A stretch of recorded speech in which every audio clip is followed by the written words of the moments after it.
Salut tout le monde, c'est Sam de Bonnetman et aujourd'hui je vous retrouve pour la vidéo, la review de WWE Extreme Rules qui a eu lieu hier soir à l'All State Arena à Rosemont et Chicago dans l'Illinois et donc je suis là pour vous parler du show que j'ai regardé bien sûr en entier sur le WWE Network, vous donner mes analyses et de ce que je pense du show de sa manière globale.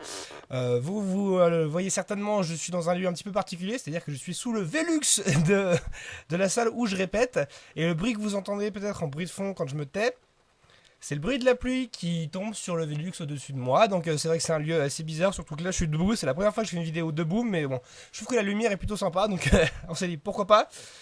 Donc voilà, où est-ce que j'en étais? Alors ça s'entend peut-être un petit peu moins qu'hier, enfin bref, ça s'entend pas forcément, mais j'ai des soucis de cordes vocales. J'ai chopé une saloperie milieu de semaine dernière et hier matin j'avais carrément plus de voix. Donc je bataille depuis depuis vraiment hier matin pour récupérer ma voix. Là, c'est pas trop mal. Mais donc pendant la vidéo, je risque de boire un peu d'eau parce que j'ai vite la gorge très sèche. Et sachant que je débite une énorme quantité de conneries à la minute, va falloir que je m'hydrate. Voilà. Donc je vais commencer par vous parler du show, c'est quand même la moindre des choses, c'est quand même pour ça que je fais des vidéos à la base. Donc j'ai dormi jusqu'à 1h30, je me suis levé quand même, parce que j'étais très fatigué, mais j'ai dormi, mais j'ai réussi à me lever. J'arrive à 1h41, alors je regarde là parce que c'est là que sont mes notes. Et je vois Bad News Barrett en kick-off. Alors pourquoi Parce que normalement le kick-off c'était censé être Tyson Kidd et Cesaro face au New Day. Et du coup, Bad News Barrett dit que Daniel Bryan est blessé. Et du coup, en fait, c'est juste qu'il avait, les médecins ne l'ont pas laissé catcher le soir.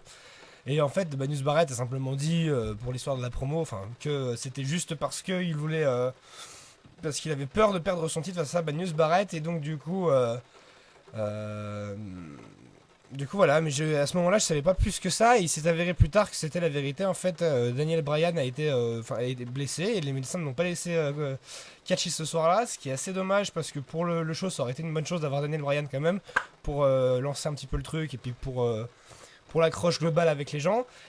Donc il n'était pas là et c'est Adrian Neville, pardon, qui est arrivé et qui nous a livré un match de kick-off. C'est-à-dire qu'on a pris le match tag team, on l'a mis dans le show et on a mis le match Neville contre Barrett dans le kick-off. Oui, oui, c'est une bonne idée, c'est une belle jugeote, je veux dire, très bonne idée de remplacement, parce que moi dès le départ j'étais client, j'adore Adrian Neville, j'aime beaucoup ce qu'il fait, Bad News Barrett aussi, et là c'était un kick-off, je me suis dit si les mecs se démerdent bien ça peut donner quelque chose de super cool, et ben on a eu 10 minutes de super match, ça a été majoritairement l'idée par Bad News Barrett, mais voilà, tout était nickel, ça manquait peut-être un petit peu de vitesse, parce que voilà, Neville, il a pas, il s'est occupé de, c'est lui qui avait les devants sur les 3 dernières minutes du match. Et mais voilà, mais niveau qualité, le match aurait presque mérité d'être dans le show en fait, pas dans le kick-off. Donc c'était vraiment un super choix. Ils ont fait un excellent travail. Je suis très content que, enfin pas que Daniel Bryan soit blessé, mais voilà, qu'ils aient eu l'idée de changer, de mettre Neville dans le kick-off, c'était une très bonne idée. Maintenant, il va pas falloir jouer cette carte à chaque fois. Parce que Neville, il va falloir lui filer quelque chose quand même. Il va pas faire le jobber pendant des milliers d'années, donc voilà. Et j'ai mis la note de 4 sur 5. Et pour un kick-off, je veux dire que c'est plutôt rare. J'étais impressionné de la prestation des deux bonhommes. Et c'était, voilà, il y avait tout ce qu'il fallait, ça a fait lever le public, ils étaient tous à fond, et puis Adrian Neville était, il était très bon, quoi. Donc c'était pour une fois un bon choix de kick-off, et c'est vrai que ça me faisait mal au derge de me lever en me disant que j'allais me taper un match tag team dès le réveil, et en kick-off pour la énième fois d'affilée, j'en peux plus, donc voilà. Donc après, on est revenu sur la table habituelle des personnalités qui font le kick-off. Donc Renee Young, Byron Sexton, Corey Graves et Booker T, comme d'habitude. Je vais pas en parler parce qu'à chaque fois c'est la même chose. Ils font les promos, ils donnent leurs paris sur les matchs de la soirée. Donc je vais directement passer au show qui a démarré avec Dean Ambrose contre Luke Harper dans un Chicago Street Fight. Les deux hommes ont commencé à se mettre sur la tronche même avant que la cloche ait sonné. Et il y a eu donc très rapidement Dean Ambrose a sorti un kendo stick sous le ring. Qu'est-ce qu'on a eu aussi? Ah oui, ça m'a impressionné dès le début du show. Dean Ambrose qui se fait prendre en souplesse par Luke Harper. Et il atterrit sur une chaise dépliée. Il s'est défoncé le dos. Il n'a pas peur, il s'en fout complètement. Donc voilà. Le seul problème, c'est qu'on a eu un petit botch après de Luke Harper sur un slam qu'il a porté sur Ambrose. À partir de ce moment-là, les deux hommes partent en backstage. Donc ça, c'est un truc auquel on aurait pu s'attendre parce que dans un match à Street Fight, pas de décompte à l'extérieur, pas de disqualification. Il faut seulement gagner via tombée ou soumission, mais dans le ring, bien sûr. Et donc au bout d'un moment, les deux hommes, donc ils vont en backstage, ils finissent dans une bagnole et ils se barrent. C'est-à-dire que Luke Harper était aux avant d'une bagnole, il était en train de conduire et d'un seul coup, il y a Dean Ambrose qui saute dans la fenêtre du siège conducteur et ils partent. Et tout le monde se demande ce qui se passe. Moi, le premier, je fais c'est quoi ce bordel et même le Triple H qui était juste à côté, qui commence à passer des coups de fil pour savoir où il est. Michael Cole, Jerry Lawler, JBL, pareil, il est complètement sur le cul. Et donc, du coup, bah, vu que c'est un match qui a pas de décompte à l'extérieur, et bah, voilà, on va laisser le match se dérouler dehors. Donc, les deux hommes sont partis se mettre dehors. Et pour que, comme on dit, show must go on. Donc, du coup, on a enchaîné avec le deuxième match du show. C'était Dolph Ziggler contre Sheamus dans un Kiss My Arse match. Je l'ai déjà dit, j'étais contre cette stipulation. Déjà parce que c'est Extreme Rules et aussi parce que c'est le retour de Sheamus. Je pense que voilà, si vous voulez vraiment nous montrer qu'il était de retour, il aurait mieux fait de nous sortir quelque chose de plus intéressant. Enfin, c'est Extreme Rules, ce que je veux dire. Je vais pas ressortir le discours que j'ai dit il y a une semaine, ça sert à rien. Donc, pendant ce match, il a duré 9 minutes ce match, donc c'était pas trop long. C'est Sheamus qui a flingué le match par sa lenteur et sa non-créativité. C'est-à-dire que Sheamus a ce gros défaut d'avoir un set move assez restreint. Ce qui fait que peu importe les matchs, peu importe les shows, il nous ressort très souvent les mêmes prises dans le désordre, mais c'est souvent les mêmes prises.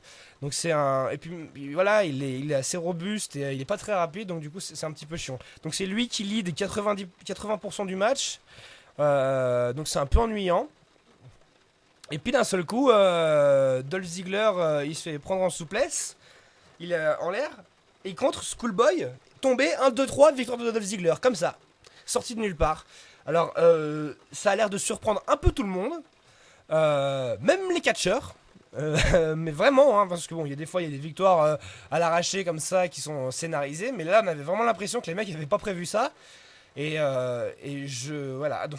Je pense pas que je pense que ça a été botché parce que y a pas eu pendant le match on n'a pas eu de broad kick, on n'a pas eu de white noise, on n'a pas eu de zigzag de Ziggler, donc le match était loin d'être complet si vous voulez. On était je pense niveau évolution du match, on avait dû faire 85% du travail et je sais pas si c'est Sheamus qui a oublié de relever l'épaule ou quoi. Surtout qu'en plus, moi, la victoire de Dolph Ziggler, je la voyais vraiment pas arriver, quoi. Donc j'ai mis 3 sur 5 à ce match-là. Je le mets 3 sur 5 à cause de Sheamus qui a voilà, comme je l'ai dit, ce gros défaut de ralentir les matchs et de faire souvent les mêmes prises. Et c'est pas ce qu'il y a de plus intéressant, surtout quand t'es habitué des pay-per-view, faut un peu relever le niveau. Et donc c'est sûr que voilà, Dolph Ziggler, on n'a pas vu grand-chose de lui, mais voilà, c'est pas de sa faute, c'est le retour de Sheamus, donc c'est normal que ce soit lui qui soit plus mis en avant en pay-per-view. Moi, ça me paraît logique. Bon, voilà, c'est pas quelque chose. Voilà. C'est pour ça que je trouve dommage que ce soit Dolph Ziggler qui soit tombé là-dessus, quoi. Donc voilà, Dolph Ziggler gagne et on attend bien sûr que Sheamus lui fasse un bisou sur les fesses. Alors, personne s'y attendait. Sheamus, il avait du mal à se décider. Et il se décide, finalement il arrête, finalement il le fait, finalement il le fait pas. Puis d'un moment, il se met à genoux derrière Dolph Ziggler. Puis il lui fait un low blow, donc c'est-à-dire grand coup dans les burnes, ce qui fout Ziggler à terre. Ziggler se relève et la paf, broad kick. Et il dit, donc Sheamus prend le micro et il dit qu'il tient toujours ses promesses et qu'il va lui faire embrasser ses fesses. Donc du coup, Ziggler était complètement KO. Et Sheamus est arrivé, il lui a chopé la tête et puis il lui a fait... il l'a forcé à faire un bisou sur ses fesses. Enfin, il a plus collé le visage de Ziggler sur son gros derche, quoi. Si on veut un peu schématiser. Je pense que c'est une affaire à suivre. Ça c'est j'aurais peut-être plus de précision plus tard, mais j'ai l'impression que c'était l'histoire de dernière minute. Je pense pas que Ziggler devait gagner. Ça me semble un petit peu chelou de faire une victoire comme ça. En pay-per-view, surtout après le retour de Sheamus, je pense qu'il aurait dû vraiment gagner parce que là ça casse un peu le personnage quand même après ce qu'il vient de faire. Surtout que voilà, après le retour, d'un point de vue physique, c'était pas vraiment ça. Fallait qu'il fasse quelque chose. Et bah voilà, c'est pas vraiment pas ce à quoi je m'attendais. J'étais très surpris, mais je pense que ça va se continuer entre Dolph Ziggler et Sheamus. Par contre, le point positif, c'est qu'on a au moins évité l'humiliation. C'est-à-dire que, je prends l'exemple, on a eu un match, enfin plusieurs fois, on a eu comment, Mr. McMahon avec son Kiss My Ass Club où les mecs étaient vraiment, enfin, ils étaient pas inconscients, quoi, ils étaient pas KO, et ils devaient faire un bisou sur les fesses de Monsieur McMahon. Et j'avais peur qu'on ait ça entre les deux bonhommes. Et en fait, du coup, bah, juste Sheamus, il a pas embrassé les fesses de Ziggler. Et Ziggler, il l'a fait, mais il était à moitié KO. Donc on a un peu évité l'humiliation. Voilà, j'ai mis 3 sur 5 à ce match-là. Que je le répète encore à cause de la lenteur de Sheamus. Et je vais passer au match suivant. Et il s'agissait du fameux match par équipe. Qui comportait Tyson Kidd et Cesaro, les actuels champions, qui affrontaient The New Day. Alors The New Day, ils étaient composés donc de Big E et de Kofi Kingston. D'ailleurs, Kofi Kingston, faut qu'il arrête les couettes, hein, sans déconner. Même sur un mec normal aux cheveux longs, ça va pas, mais quand en plus t'as des dreads, tu peux pas tout faire. Tu peux pas tout faire. Tu peux pas être noir, rasta et pédé en même temps. Enfin, je veux dire, y a Magloire qui fait ça. Non, je dis n'importe quoi. Bon, je vais regarder ma gueule, je dis vraiment n'importe quoi. C'est la fatigue. Voilà, mais bon, le match est arrivé, j'étais content, j'avais envie de vite l'oublier ce match qui passe très vite et qu'on arrête. Et bah, donc pendant le match, un truc qui m'a fait rire, ils l'ont fait de manière comment assez ils l'ont pas beaucoup fait. Je parle de Tyson Kidd et Cesaro, ils ont joué de leur statut de face par défaut. C'est-à-dire que comme tout le monde déteste The New Day, ils se sont mis à aduler Tyson Kidd et Cesaro, ce qui était super sympa à regarder en soi. Ils en ont profité et ils ont eu bien raison parce qu'ils le méritent. Et donc ils l'ont, voilà, ils sont mis à comment à échanger un petit peu avec le public. Il y a même eu un moment qui a duré quelques secondes mais qui m'a beaucoup fait rire, c'est que t'avais Kofi Kingston qui était assis dans le coin du ring, dans les cordes, et il lui mettait des coups de pied, et il lui mettait des coups de pied à la manière dont les New Day ils tapent quand ils font et que le public chante New Day Sucks. Et ils ont fait ça avec leurs pieds pour leur mettre des coups de saton. J'ai trouvé ça super drôle, c'était bien exploité, ça m'a beaucoup fait rire. C'est dommage, ça a duré que 2-3 secondes, mais c'était un petit moment qui m'a beaucoup fait sourire. Donc voilà. Natalia qui lance même des chants Tyson dans le public, des chants qui ont d'ailleurs été repris par le public. On a eu un public très participatif, je trouve que c'était plutôt agréable. Et après j'ai arrêté de prendre des notes parce que le match commençait à devenir cool en fait. Je crois que c'est même la plus grosse surprise de ma soirée. Je, je ressors du match très impressionné, franchement. On a eu la prestation des quatre bonhommes était vraiment excellente. Ils ont fait aucune erreur, alors qu'on savait que Biggie avait cette erreur de botcher de temps en temps quand même. Mais là, ils ont tous eu du temps de ring. Ils ont tous eu leur finisher, leurs coups spéciaux, ça sortait de partout, ça s'arrêtait jamais. On a eu un match vraiment complet. On a eu de la vitesse, de la technique, créativité, un public super participatif. Et je pense, et franchement, j'ai hésité, mais après coup, je pense que ça le mérite. J'ai mis 4,5 sur 5 à ce match-là. Alors, je serais peut-être le seul, mais moi, ce match m'a vraiment plu. Et alors, j'ai mis 4,5 parce que j'étais aussi beaucoup surpris. Par rapport aux prestations des équipes, je parle des pay-per-view qui sont déjà passés. Là, on a vraiment eu une relevée de niveau et c'était super agréable à regarder. Bravo les gars, c'était super cool.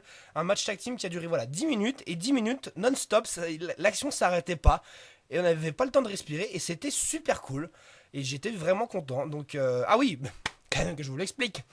Parce que voilà, je dis que je suis content, mais bon, c'est ce New Day qui a gagné. Pourquoi? Je ne veux pas que The New Day ait les titres. Non, après, c'est mon opinion personnelle, mais après, voilà, vu que leur personnage il revient au devant de la scène en tant que heel par défaut, ça se tient qu'ils aient les titres au final. J'avais pas forcément percuté quand j'avais fait la vidéo de prédiction, mais ça se tient. Mhm. Euh, comment ils ont gagné le titre déjà?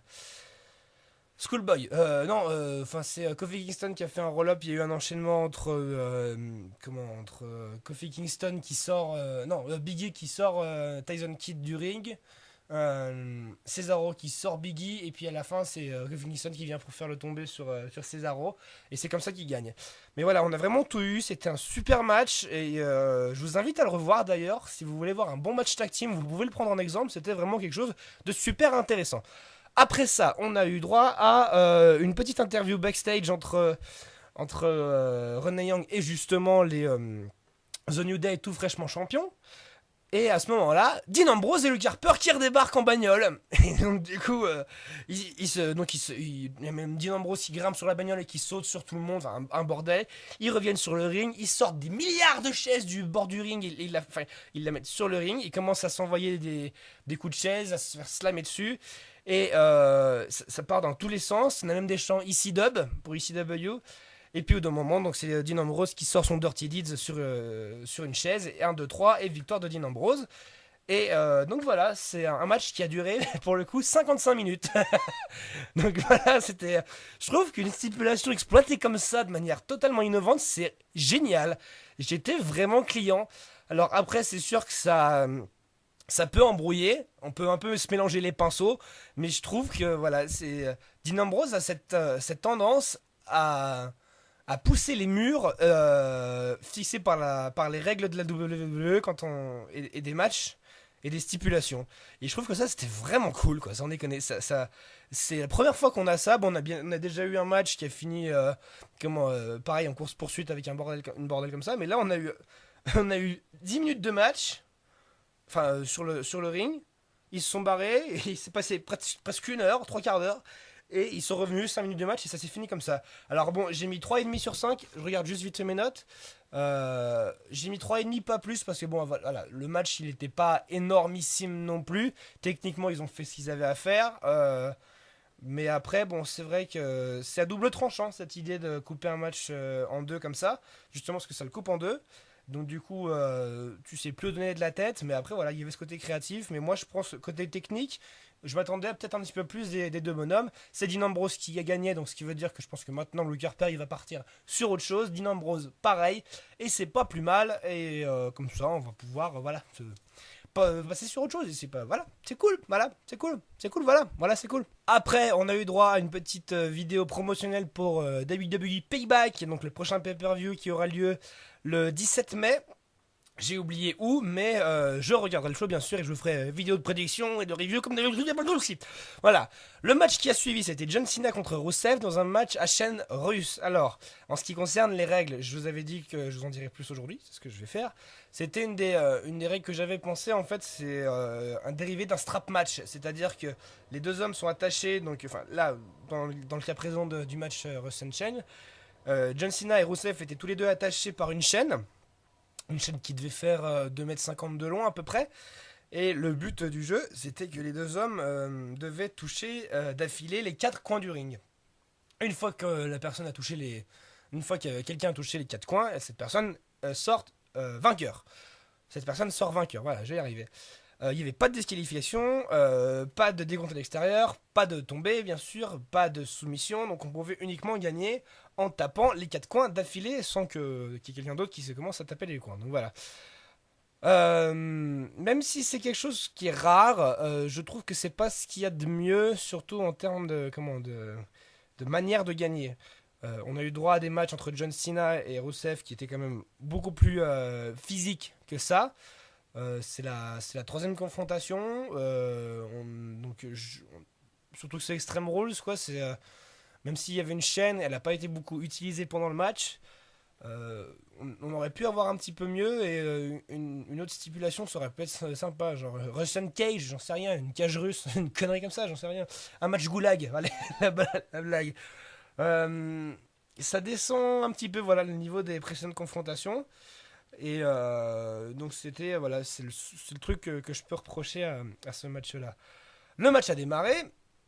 On a eu le public qui s'est mis à chanter We Want Lana. Du coup, ce qu'elle a fait, bah, elle monte sur le tablier et puis elle fait coucou au public. Et là, Rousseff, il lui dit casse-toi, va-t'en. Elle se barre en backstage. Le match continue avec des essais de. Les mecs se tirent l'un vers l'autre. Enfin, voilà, ils font comme le jeu de la corde pour aller taper les coins. Et vient un moment où ils se retrouvent, vers la fin du match, ils se retrouvent tous les deux à avoir tapé les trois coins de ring. Et il en reste un. Et du coup, il court d'un seul coup comme ça. Et puis, John Cena, qui finit par porter donc son deuxième attitude adjustment sur Rusev, va taper le coin. Et c'est comme ça qu'il gagne le match et rétention du titre US par John Cena. Un bon match, une stipulation exploitée à moitié. C'était, voilà, comme j'ai dit, c'était pas la meilleure. On a eu droit à mieux en pay-per-view de la part de Cena et de Rusev. Le point positif, c'est la composition du match, parce que voilà, c'était complet, c'était pas très long, ça a duré 14 minutes, hein, donc pour un match titre mineur, c'est à peu près ce qu'on donne à chaque fois. Donc voilà, mais il y a eu ce qu'il fallait. C'était complet, j'ai mis la note de 3 sur 5 seulement parce que voilà, on aurait pu mieux exploiter la stipulation, je pense. Avec une chaîne, avec quatre coins, bon, y a moyen d'apporter de la créativité, je sais pas, accrocher les chaînes aux cordes, ou trouver une saloperie du genre, étrangler le mec avec la chaîne, enfin, il y a plein de trucs possibles. Et donc voilà, c'est point positif, voilà, c'était la fin du match qui était vraiment cool à regarder, et la composition du match, plus cette histoire avec Lana. Je vais y revenir plus tard. Après ça, on a eu droit à Nikki Bella contre Naomi, le match des divas. Naomi qui est rentrée sur le ring avec un costume, je sais pas d'où elle a sorti ça. Elle avait des semelles qui étaient fluorescentes et qui changeaient de couleur quand elle marchait. Elle avait des lunettes carrées de couleur vert, enfin un bord, enfin, laid au possible quoi. Et enfin, dès le départ, j'étais comme ça, je fais d'accord, normal. Mais en ce qui concerne le match, mon intérêt était déjà pas très très grand. Celui du public pareil, et ben ils nous ont sorti un putain de match. Franchement, voilà, action en non-stop, du travail, zéro botch, de la créativité. Naomi, elle a fait une grosse performance. Nikki aussi, une fin de match nickel. Avec chacune, elles ont eu leur moment finisher. Brie qui envoie un coup de pied dans la tête de Naomi alors que l'arbitre avait le dos tourné, ce qui permet à Nikki de gagner. Enfin bref, voilà, c'était le match, il était pas très très long. Il a duré 7 minutes, c'est à peu près globalement ce qu'on donne au Diva pour un match en pay-per-view. Mais il y a eu tout ce qu'il fallait, propre, travaillé. Voilà, c'était un match intelligent, bien tourné. Et bon, le public n'était pas forcément dedans, mais moi, j'étais dedans. Moi, j'ai accroché, j'ai vraiment accroché. C'était un super match de Diva. Naomi a vraiment montré ce qu'elle savait faire. Nikki Bella aussi. On sent que les Divas sont en train de progresser malgré tout. Je suis un défenseur de cette division Diva. Je suis peut-être un des seuls. Mais moi, j'y crois, cette division Diva. Et ça m'a redonné espoir d'avoir vu un match comme ça. Après, enfin, petite parenthèse, j'ai mis 3,5 sur 5. Parce que bon, c'était pas non plus le match de l'année. Mais techniquement parlant, on peut avoir encore un peu mieux.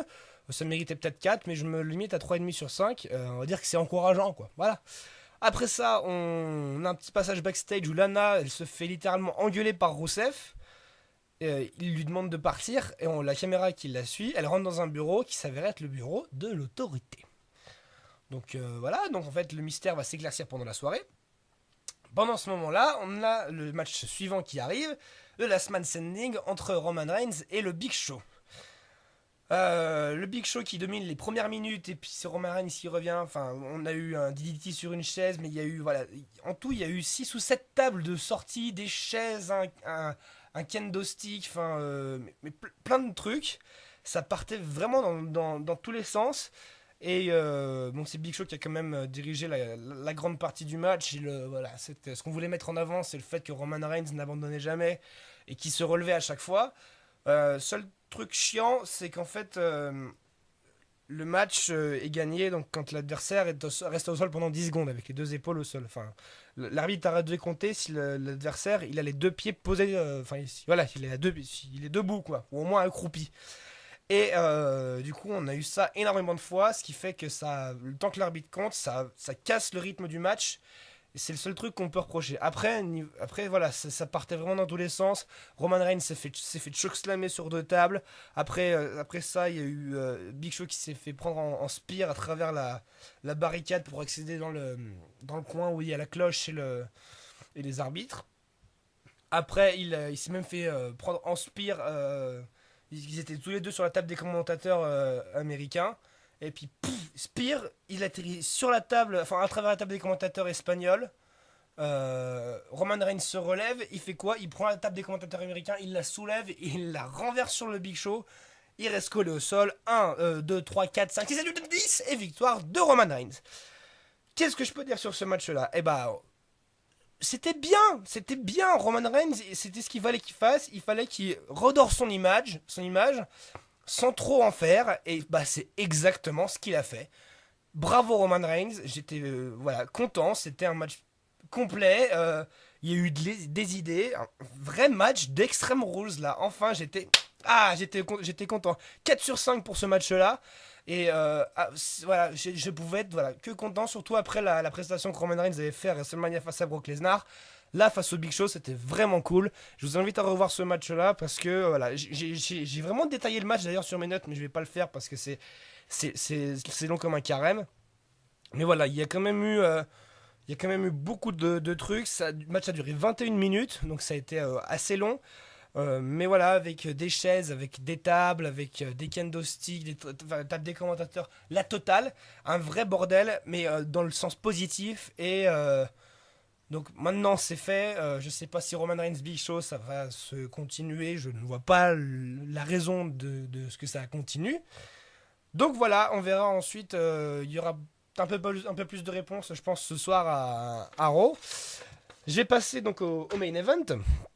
Mais avant de parler du main event, je vais vous parler d'une petite promo qu'on a eue pour WWE Tough Enough. C'est-à-dire, donc c'est le Tough Enough, c'est le. Comment? C'est un peu comme une émission de télé-réalité où on entraîne des catcheurs pour leur offrir à la fin, il ne reste plus qu'un ou deux, enfin dans le cas présent c'est une femme et un homme, il leur restera plus que deux pour avoir un contrat avec la WWE, voilà tout ça, tout ça d'un seul coup. Et après ça, on a eu Bodalas qui arrive. Je lui ai dit oui, d'accord, on va quand même pas filer un match à Bodalas juste avant le main event, non? Non? Faut pas faire ça, les amis. Et Ryback qui arrive, je me suis dit, non mais arrêtez, vous allez pas faire un match maintenant avant un match Steel Cage. Non, c'est pas possible. Donc, ce qui s'est passé, c'est que Bodalas a commencé à dire des saloperies sur la ville de Chicago. Ryback est arrivé et ils se sont mis sur la gueule. Mid-hook clothesline, shell shock, et Ryback, feel me more, et il s'est barré. Merci, c'est tout. On a eu 5 minutes de segments représentatifs de l'inutilité. C'est juste pas maintenant, quoi. Genre, juste avant Roman Reigns Big Show, pourquoi pas? Mais pas avant le main event quand même. Pourquoi? Ça a rien à voir. En plus, voir Bodalas et Ryback dans un pay-per-view, mais on s'en branle. Je m'en fous, moi. C'est pour. Non! Juste non! Et c'est absurde. Ça a aucune raison d'être là. À 4h30 du matin, je ne veux pas voir Bodalas qui dit bon, oui! Non, merci. Non, juste non. On va se calmer. Après. C'est toujours pas le main event. On a eu droit à ce fameux dernier segment avec Byron Saxton qui interviewe Rusev. Il commence à dire des trucs en russe. Et là, Lana arrive et elle dit... je vous le traduis. Elle dit... C'est fait, l'autorité t'a accordé un nouveau match pour le titre intercontinental, titre US face à John Cena, à Payback. Et donc ce sera un I Quit match. Un match I Quit. Le match I Quit, c'est simplement... je vous explique vite fait. C'est le... faut soumettre son adversaire et le match s'arrête une fois que l'adversaire a dit qu'il abandonnait, donc I quit. Et là où c'est intéressant, c'est que John Cena n'a jamais perdu les I quit matchs parce que son gimmick c'est never give up, ne jamais abandonner. Donc là où c'est con par conséquent, c'est qu'on sait déjà, voilà, je peux vous le dire, le match a été annoncé hier soir. Raw n'a même pas encore eu lieu, je vous le dis direct, à Payback, John Cena va gagner contre Ryback parce qu'on va pas niquer le gimmick de John Cena pour Rusev. Donc ça a été annoncé hier. Voilà, donc on a déjà un match de prévu. Ce n'est Voilà, voyant Lana partir, je me suis dit qu'on va avoir une séparation entre Lana et Rusev. C'est bien, ça débouche sur quelque chose pour Rusev après 2 défaites d'affilée face à John Cena. On va avoir un truc avec Lana et en fait, non, on a de nouveau un nouveau chapitre entre John Cena et Rusev. Et là, c'est de trop. C'est de trop parce que Rusev va essuyer une 3e défaite d'affilée. C'est pas. Non, je ne veux pas, je suis pas d'accord. Bref, voilà, j'apporterai plus de précision demain soir si je fais une vidéo pour Raw. Et je bois juste un petit coup de flotte et je vous parle du main event. Randy Orton, Seth Rollins avec Kane en gardien de la porte. Un match que j'attendais grandement, qui a commencé donc il y a 4h36. Je note en fait à chaque fois heure de début de match, heure de fin de match, comme ça j'ai une idée à peu près de la longueur du match. Match pratiquement entièrement dirigé par Randy Orton. Seth Rollins a essayé maintes et maintes fois de sortir de la cage en grimpant. Randy Orton va le récupérer à un moment donné, il lui fait même une superplex du haut de la 3e corde dans le ring. JJ Security qui arrive, ils ordonnent à Kane d'ouvrir la porte. Kane s'énerve, il leur dit que non et de se barrer. Ces 2 abrutis, ils commencent à essayer de grimper en dehors de la cage, ils se font éjecter par Randy Orton de l'intérieur. D'un moment, Randy Orton demande à Kane d'ouvrir la porte pour pouvoir sortir. Kane s'exécute, puis d'un moment, il referme la porte. Randy Orton prend Seth Rollins et le projette contre la porte, qui était toujours restée semi-ouverte, quoi. Et c'est Kane qui se la prend en pleine gueule, il finit assommé, et il se relève, il rentre dans le ring, et il chokeslam tout le monde. Alors, il y a JJ Security qui le suit, et du coup, ils se font chokeslammer tous les deux. Chokeslam sur Randy Orton, chokeslam sur Seth Rollins. Ce qu'il fait, c'est qu'une fois que tout le monde est par terre, il prend la main de Seth Rollins, il la met sur le corps de Randy Orton pour que l'arbitre fasse le tomber. Il commence à s'en aller, l'arbitre fait le tomber. 1, 2, et pas 2, et pas 3. Et donc, du coup, le match continue. Kane reste dans la cage. Randy Orton se relève.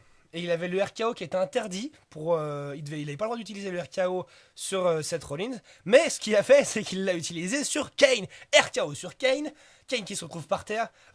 Seth Rollins qui se relève. Et lui, à son tour, il sort un RKO sur Randy Orton. Et c'est comme ça qu'il gagne le match. 1, 2, 3. Victoire et rétention du titre par Seth Rollins. Chose que j'avais éventuellement prévu. Enfin, que j'avais prédictionné. Parce que je pense que c'est un peu tôt. Je me répète, mais c'est un peu tôt pour lui enlever le titre WWE poids lourd. Il va encore avoir d'autres segments. Et cette histoire avec Kane va encore être alimentée pour déboucher sur quelque chose. Peut-être encore ça peut être un tout. Ça peut être d'autres. Voilà, je sais pas comment ça va se développer entre l'autorité, Kane, Randy Orton, Seth Rollins. Peut-être Roman Reigns qui va revenir dans le bordel. Jay-Z. Enfin voilà. Il y a encore quelque chose à faire là-dedans. C'est trop tôt pour que le titre WWE poids lourd soit retiré des mains de l'autorité. Donc voilà, j'ai mis 3,5 sur 5 parce que voilà, il s'est passé exactement ce que je prévoyais. Mais je m'attendais à un peu plus de surprise. On savait que Kane, il ne serait pas capable de se retenir, de péter un câble pendant le match. Et que Seth Rollins allait gagner, que JJ Security allait se démerder pour pouvoir rentrer dans la cage quand même. Et que de toute manière, Seth Rollins allait gagner. Voilà, même si voilà, le match m'a plu, c'était pas mon match préféré de la soirée. C'est vrai qu'avec les matchs qu'on avait vus juste avant, il y avait quand même la barre était quand même mise super haute. Et donc le main event n'était pas le meilleur match de la soirée, même si moi personnellement j'adore les Steel Cage, j'en ai vu j'en ai vu quand même des meilleurs, mais bon, il y avait pas grand chose à acheter, c'était quand même un bon match. Globalement, c'était un bon pay-per-view. Un très bon pay-per-view, je dois dire. Il y a eu très peu de déchets pendant ce match-là. Voilà, le seul gros point noir, c'est ce putain de segment entre Bodalas et Ryback qui avait strictement rien à foutre là. Déjà rien à foutre dans le show. Et encore plus rien à foutre juste avant le main event, quoi. C'est juste le gros point noir qu'on a eu. Mais tout était tip-top. Le kick-off, les matchs, les stipulations, on a eu beaucoup de créativité. Je pense surtout à Dean Ambrose et Luke Harper. Et globalement, moi j'ai passé un super pay-per-view. c'est vrai qu'en général, WWE, elle a tendance à, à